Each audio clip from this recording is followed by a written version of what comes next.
Halo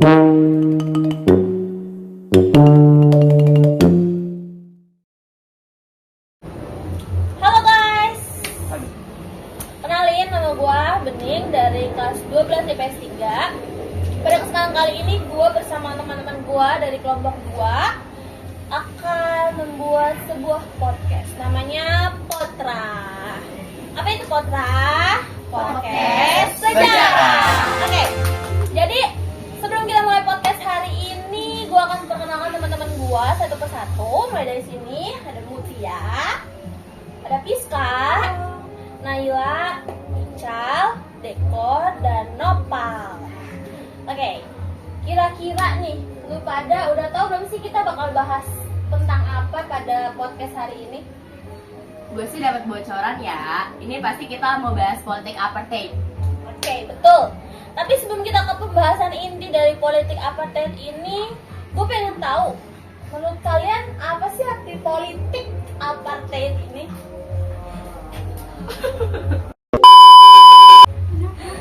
Kalau menurut gue pribadi sih, politik apartheid itu politik yang memisahkan antara ras kulit putih dengan ras kulit hitam. Jadi kita memberi keistimewaan buat warga yang mempunyai ras kulit putih. Nah, politik apartheid ini juga adanya tuh di Afrika Selatan pada sekitar tahun 1948 sampai 1991. Oke, jadi kayak istilahnya nih, ini politik rasis gitu ya terhadap warga kulit hitam di Afrika Selatan. Nah, politik ini tuh muncul, nggak mungkin muncul begitu aja, pasti ada sebabnya dan ada asal usulnya. Kira-kira apa sih yang melatar belakangi politik ini bisa terjadi? Minum mulu ya. Haus. Jadi sebelum itu sudah terjadi ya, ada peperangan antara Inggris dan Belanda dalam perang Boer.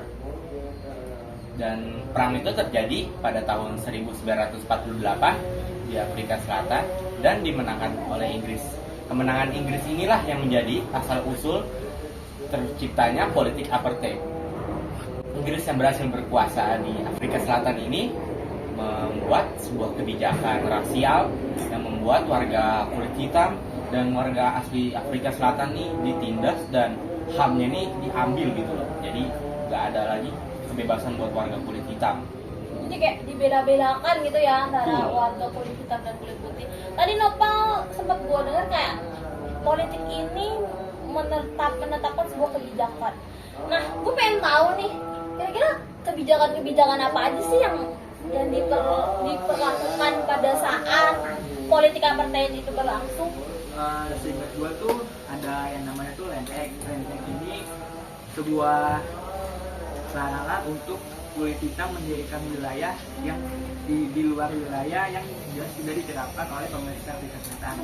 Cuman selebihnya gua nggak tahu, mungkin ada yang bisa bantu. Ada lagi yang menentukan kebijakannya? Nah, yang kedua ada Group Arrest Act, adalah larangan untuk larangan warga kulit hitam untuk bertempat tinggal di luar wilayah yang ditetapkan oleh pemerintah Afrika Selatan. Selanjutnya itu ada Population Registration Act, yaitu kebijakan yang mewajibkan untuk mencantumkan etnisitas di kartu identitas penduduk. Terus selain itu juga ada larangan untuk pernikahan campuran, terus larangan untuk pendirian organisasi warga kulit hitam, terus ada larangan yang memisahkan akses kesehatan dan pendidikan warga kulit hitam dengan warga kulit putih. Jadi kayak terlihat banget ya pembeda-bedaannya itu antara warga kulit putih dan kulit hitam gitu. Tapi politik ini nggak berlangsung terus kan, sampai saat ini kan tuh udah sempet berhenti gitu kan. Nah, kira-kira ada nggak sih orang-orang atau tokoh-tokoh gitu yang melakukan perlawanan terhadap politik ini sehingga politik itu bisa dihentikan gitu? Ada, gue tahu. Itu ada namanya Nelson Mandela. Itu dia termasuk pendiri dari yang organisasi ANC. Nah, kan tadi kan udah dijelasin sama Mutia, organisasi itu organisasi anti politik apartheid itu nggak boleh kan di Afrika Selatan ini. Nah, makanya dia dipenjarain. Selain si Nelson Mandela ini, Nelson Mandela juga punya istri namanya Winnie Mandela. dia nggak dipenjara ini, tapi dia mendapat sorotan dari internasional karena dia berani melawan politik apartheid. Soalnya dia perempuan sendiri loh, perlawanan perempuan sendiri gitu. Iya. Karena memang ada beberapa tokoh gitu ya, selain Nelson Mandela dan istrinya, ada lagi setahu gue siapa ya? Ada. Yang kedua tuh setahu gue ada yang namanya Desmond Tutu. Desmond Tutu ini berperan dalam memobilisasi opini publik internasional untuk menentangkan politik apartheid ini.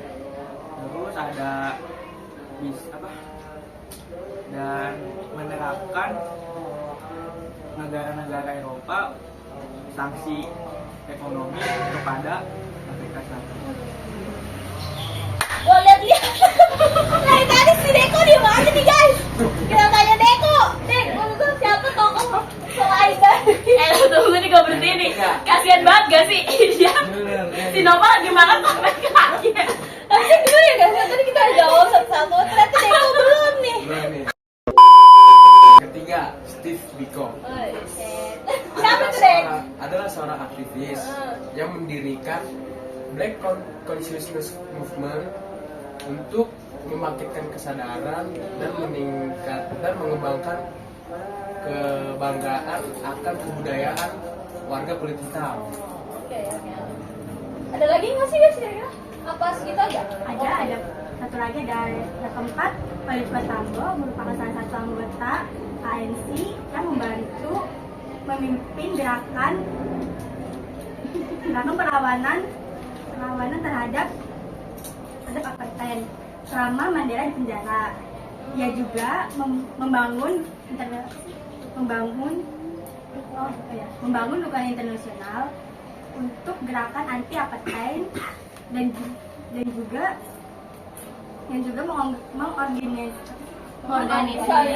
mengorganisir pelatihan militer untuk anggota ANC.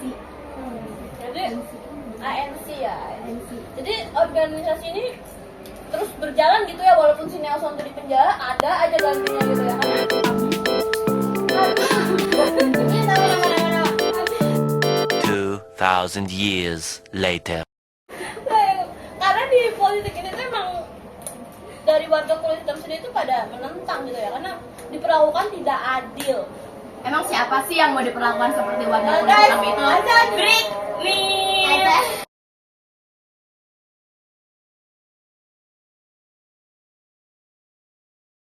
Oke guys, balik lagi sama kita karena tadi ke break sama azan. Kita balik ke pembahasan kita. Jadi tadi kita sampai tokoh-tokoh ya. Karena ada beberapa orang itu yang memang tidak setuju dengan diperlakukannya politik ini. Jadi ada beberapa tokoh yang melawan sehingga mereka membuat perlawanan terhadap pemerintah Afrika Selatan bahwa mereka tuh nggak setuju sama politik apartheid ini. Gitu. Nah, jadi saya mau nanya nih, tadi kan teman-teman nih ada yang udah beberapa bahas ANC itu ya. Iya. Saya mau nanya nih, ANC itu apa sih kira-kira? Oke, ANC itu singkatan ya, kepanjangannya itu Afrika National Congress. Nah, jadi ANC ini sebuah organisasi ya yang tadi dipimpin sama Nelson Mandela itu.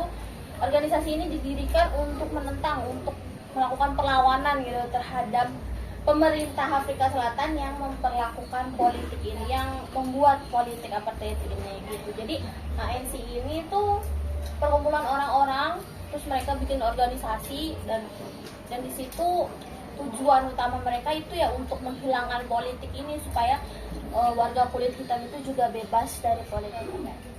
Oke, selanjutnya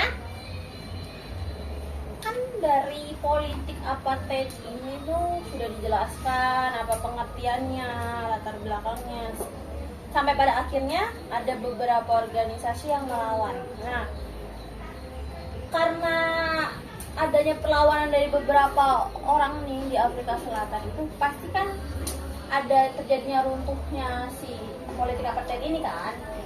Nah, karena sudah terjadinya runtuhnya politik apartheid ini, pasti ada dampak yang dihasilkan, dampak baik ya bagi warga kulit hitam tuh. Kira-kira apa sih dampaknya? Jadi dampak yang dapat terlihat ya setelah politik apartheid ini dihapuskan, yaitu diskriminasi terhadap ras kulit hitam di Afrika Selatan dapat berhenti ya, dan juga warga kulit hitam dan kulit putih dapat hidup berdampingan tanpa ada pembedaan lagi tentang warna kulit. Dan juga sekarang warga kulit hitam dan kulit putih di Afrika Selatan dapat hidup berdampingan satu sama lain. Jadi udah nggak dipisah-pisahin, Ya. udah nggak di istilahnya kayak dikasta-kastain, oh ini kulit putih, ini kulit Ya hitam. udah nggak ada gitu. line X, udah nggak ada yang tadi disebutin sama teman-teman berarti. Jadi berarti dampak yang dikeluarkan dampak baik gitu kan ya. Betul. Kalau boleh nambahin sih, yang gue tahu di sana kualitas pendidikan sama kesehatan, fasilitas pendidikan sama kesehatan warga kulit putih dan kulit hitam juga udah nggak dibeda-bedain nih guys. Jadi kayak mereka udah dapat kesetaraan semuanya, dibagi rata gitu. Oke? Jadi pembahasan inti kita ini udah selesai. Kita mau masuk ke arah pembahasan yang lebih dalam dan sedikit sensitif mungkin karena kita akan Sudah bersiap-siap dulu. membahas Pengalaman pribadi. bukan pengalaman ya, kayak iya sih pengalaman sih, tapi kayak pengalaman kita yang Masih satu topik ya dalam dengan politik apartheid ini. Bentar ya, komat.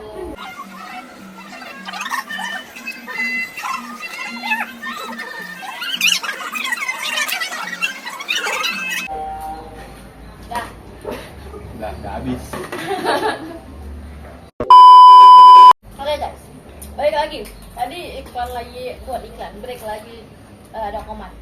Nah, sekarang kita bakal masuk nih ke pembahasan ini dari persepsi kita masing-masing dan dari pengalaman pribadi ya. Mungkin ada beberapa teman-teman nih di sini yang pernah mengalami semacam motif politik apartheid ini ya, atau biasanya dibilang dirasisin gitu, rasisme ya, dibeda-bedakan karena rasnya gitu.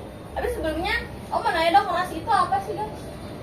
Ras itu biasanya perbedaan tentang bentuk tubuh di beberapa daerah kan kalau di fisiknya beberapa gitu ya, daerah kayak tuh beda-beda gitu kan, ada yang bentuk matanya, bentuk hidungnya atau warna kulitnya gitu.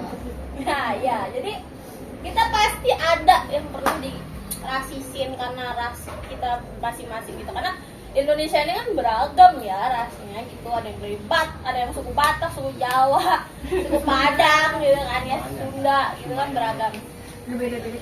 Teman-teman di sini ada nggak sih yang pernah gitu mengalami semacam pengalaman yang motifnya mirip dengan politik apartheid? Waduh, Silahkan. gua tuh. Kenapa tuh El? Pengalaman pribadi gua ya. Yang Apa enggak tuh? kelas Kelas yang itu nggak ya? suku, ya suknya nggak suku, yang nggak kulit, yang nggak agama tuh, semuanya tuh ada tuh. Mau di sekolah, mau di lingkungan sekolah, mau di lingkungan rumah, ada tuh Lu semuanya. serius? Lu dikatainnya gimana, El? Katanya tuh kayak kalau di rumah tuh kebiasaannya sih paling banyak tuh kulit ya, kulit kayak kamu lu kok ireng banget sih, atau lu kok hitam banget sih, begitu ya. Kalau di rumah begitu ya. Nggak boleh contoh ya, nggak Gak boleh contoh guys, ini Bisa. kita ketawa bukan gara-gara itu ya, karena mukanya si Pak ini kayak bener-bener kayak menghayati banget. menghayati banget, kayak emang bener-bener bener, dari dalam guys. hati Tapi banget emang gitu. bener, tapi emang bener. Ya, Kalau di sekolah tuh, wah, sekolah tuh semuanya mau suku, mau Complicated ya. complicated banget. Serius. Mau itu suku, mau itu agama, mau itu kulit, semuanya. Kalau suku tuh pasti yang nggak panggil Batak gitu kan, Batak mentang-mentang ya saya Batak gitu ya. Atau misalnya agama tuh, lu Kristen sih. Minoritas. Inilah. Minoritas gitu ya. Gitu. Apa sholat ya, sholat tuh. Oke, oke. Terus sama kulit nih yang selalu nih, yang apalagi nih teman saya nih yang satu ya. Jangan Jangan contoh ya guys, Jangan contoh guys, yang ini guys. jangan contoh. Ini contoh nggak baik ya. Yang pokoknya di sekolah itu pasti banyak lah, nggak cuman ini doang guys, ya. Pasti banyak. Jangan nangis, nggak apa-apa. panggil ya kayak di rumah aja gitu guys, kayak kamu kok hitam sih gitu kan, wah tem gitu kan, panggil tem Oke. gitu gitulah. Nah, kalau dari pengalaman Deko ini kan ya, mereka teman-teman Deko di sekitar lingkungan sekitar Deko itu istilahnya kayak rasisnya dengan verbal atau dengan kata-kata. Tapi pernah nggak sih Dek yang kayak dibedakannya tuh kayak secara jelas banget gitu? Jadi misal nih, ini ada air putih, ini ada sirup. Ah, lu mah hitam, lu minum air putih Ya, aja. kan gua minum kayak sirup. dibedakan Tuh. secara jelas gitu, bukan dari kata-kata doang. Tindakan. Dari tindakan Wah. itu pernah nggak? Kayaknya pernah dah. Apa tuh Dek? Apa itu ya? Boleh nih diinget-inget dulu nih Deko. Mana ya? Saking banyaknya gitu loh. Saking banyaknya satu pun lupa gitu. Oke. Sampai lupa, bener. Saking banyaknya. Bener. Mau itu di rumah, mau itu di sekolah. Saking banyaknya sampai lupa. Gue boleh nanya gak sih? Kan lu udah dikata-katain, udah di gitu-gitu nih. Respon lu tuh gimana? Apa lu ngelawan, apa lu diem aja? Gimana cara lu nyikapin? Menyikapin, gue menyikapinya sih diam. Kadang diam. Tapi gue lebih memilih diam. Kenapa tuh? Ya mau gimana lagi lah. Ya emang bener kalau lu Iya, kayak kan gitu kalau kan. emang ya gitulah. Sebutan. Bener. Ada kalau Dan dia juga sebutan. gak akan habis. Iya, kalau misalnya berdebat terus sama dia kan kita nggak ada habisnya. Ya udahlah, gua lebih memilih mengalah aja gitu. Memilih diam. Lebih baik kita diam saja. Iya, Pelajaran yang bisa diambil lah guys, lebih baik diam. Oke. Nah, berarti ini sangat apa ditonjok aja. berbanding terbalik ya dengan politik APT ini, karena di politik ini kan mereka melawan gitu ya, segala tindakan mereka kerahkan untuk melawan si rasisme ini. Beda ya dengan Deko hanya memilih diam karena dia tidak mau masalahnya lebih panjang lagi gitu ya Deko. Tapi guys ingat, kesabaran orang itu ada batasnya. Betul. Kita gak ada yang tahu tiba-tiba Deko nonjok orang gara-gara dikatain. Udah lah. Nah, tapi dia nggak ingat. Kadang tuh tindakan sekecil apapun yang rasis itu, bahkan itu cuma bercandaan aja tuh sebenarnya bisa menjadi awal dari politik apartheid ini loh. Jadi kayak apapun yang masalahnya kecil, tapi kalau dibiarin lama-lama itu bisa jadi besar guys gitu. Mungkin sekarang tuh teman-teman juga kayak ada yang bercanda doang, have fun doang. Dia juga yang dikatain gak baper kok, dia yang dikatain juga gak terima. Tapi jangan salah, kalau bener-bener kita nggak stop dan kita lanjutkan kebiasaan ini, mungkin nanti bisa berdampak besar seperti politik apartheid ini gitu. Jadi kayak mulai dari sekarang itu kita harus stop yang namanya rasis gitu guys. Ingat, hati manusia tidak ada yang tahu kecuali orang itu sendiri ya. Benar, saya setuju banget sama itu. Nah. Buktinya Rafael Deko digituin cuma diem kan kita nggak tahu kan. Iya. Mungkin aja kita mikirnya Dekonya aja diem aja nggak baper gitu. Kan belum tentu. Padahal Deko kalau di rumah suka nangis guys gara-gara gitu. Cebong ya. Ya karena gimana ya, namanya kita berhidup dengan beraneka-ragaman suku, agama, dan ya pokoknya itu, kita kan harus menerima gitu ya, harus menerima apa yang udah Tuhan kasih. Kalau fisik kita tuh begini, kalau kulit kita tuh begini. Karena pembahasan kita pada hari ini tentang politik apartheid udah selesai guys. Udah habis nih makan dan minuman hari ini. Dan terima kasih buat teman-teman semua yang sudah nonton. Juga semoga kita bisa bertemu di potrah-potrah selanjutnya. Potrah ya guys, kita udah punya Udah punya nama. Sendiri Potrah Podcast Sejarah. Oke guys.